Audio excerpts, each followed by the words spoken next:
So, Eleanor, what is TTP Studios and why are we launching it now? Who knows? I mean, I'd love to know the answer.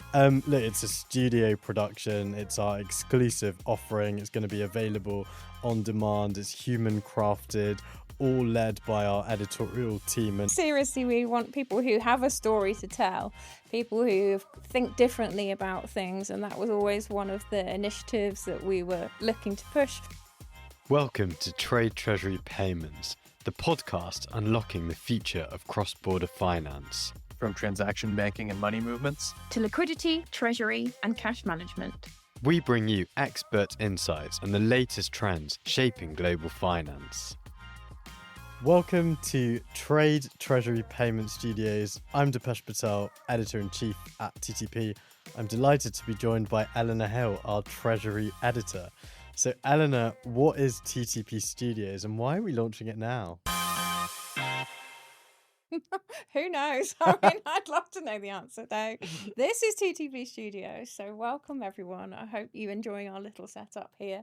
We're essentially doing some editorial-led vodcasts, so video podcasts, just so it's a little bit more interesting for the audience. We can put a spotlight on all of the latest trends across trade, treasury, and payments. And why do it now? Why not now? That's always my thing. It's like, Absolutely. I think the market really needs something that's a little bit different, a little bit more fun, and this gives us the opportunity to interact with so many unusual people from the industry, people we can't always get at conferences. We can invite them down to the studio and have a nice little chat. But that's my take. What about you?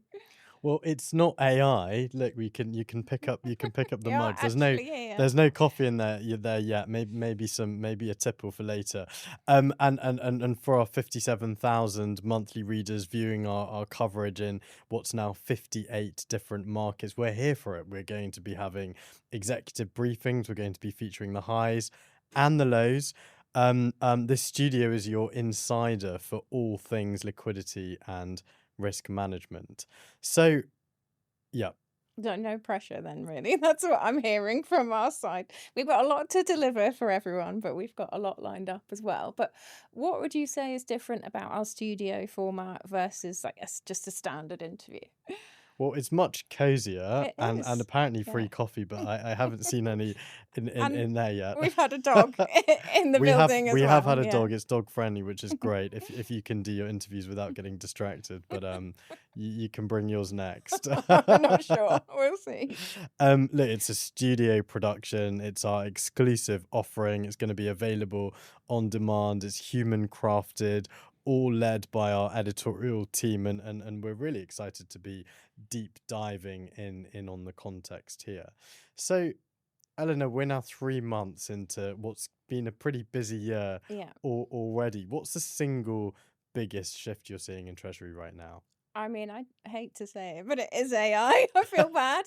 Now we've spoken about all of the human side of things. It absolutely is the pace of AI and how people are putting it to use practically. So I would say this time last year, people were thinking about it, not necessarily implementing it, or they were just looking to either their bank or their TMS provider to do the AI for them.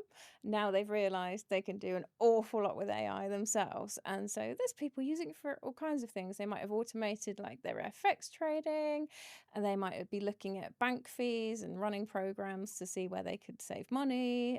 So there's some really good projects going on. That would be the main thing, I think, from my side. What about you from the trade side? What do you think's changed for companies? I mean, there's so much going on in the cross-border space, especially right now as we're recording and the tariffs is all changing. But if we look back at the last 12, 18 months, what would you pinpoint as the biggest change? Hey, enjoying this podcast? Hit that follow button for more. Done? Let's get back to it.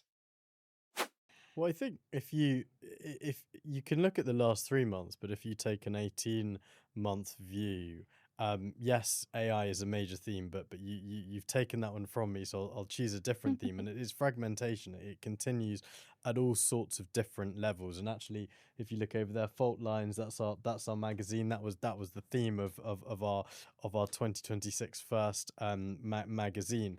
You know, we're seeing mini-lateralism. I'd say we could probably call it that.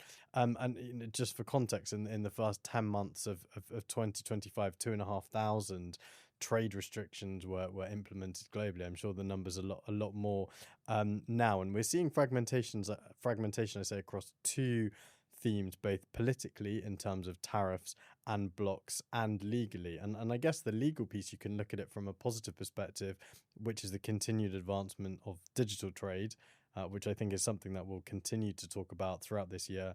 Is it working? Is it not working? Is there a completely different model or technology? That might change that. But I mean, look, there's a lot going on. I don't think, you know, it's probably not worth even talking about some of the stuff going on, whether it's in Venezuela, the IEPA ruling, the global tariff that Trump's just implemented, because I'm sure it will change at the point of publishing this. But on the payments and cash side, Eleanor, where are corporates still getting surprised, and what's actually improving? I mean, the biggest thing, it has to be FX still, because there's so much going on in the market and there are so many exposures that they have that are just hidden or slightly invisible to them. It might be just because the operations are so scattered, or they don't have the technology that they need to look at them. So definitely the FX side with everything that's going on in the market. But there's a lot of change as well with that. But in terms of other things, I guess just the cross-border payments are always a challenge in terms of getting there on time. And so we're seeing corporates look at things like stablecoin now, which is interesting. So very much 24 months ago, it would be not even going to consider it. And now there are some leading corporates using it and finding some very interesting use cases for it. So I think we might see some more of that coming up over the next year or so as well. Thank you very much. So that's a brief overview and lots of stuff for our readers to be and viewers to be excited about. Eleanor, what do we want from the market now? Who should be coming to the studio? What topics are we looking to cover? Who's invited? Everyone's invited always. But seriously, we want people who have a story to tell, people who think differently about things. And that was always one of the initiatives that we were looking to push when we started TTP, was that we wanted it to be inclusive and to have a diverse range of spokespeople. So not just the same old people that we've all seen over the last 15 years, but people who are a little bit different. They might be junior, they might be slightly to the side of things, they might be someone who hasn't been in the spotlight before or doesn't even particularly like being in the spotlight, which is actually me. But once you do it, you know, you then get your voice out there and you can tell a different story. So I think it's people who want to be heard and have something to say. Thank you very much. Well, welcome to Treasury Payments Studios. We look forward to connecting with you over the coming months. Awesome. And don't forget to follow Treasury Payments on your favorite podcast platform. Thanks for listening.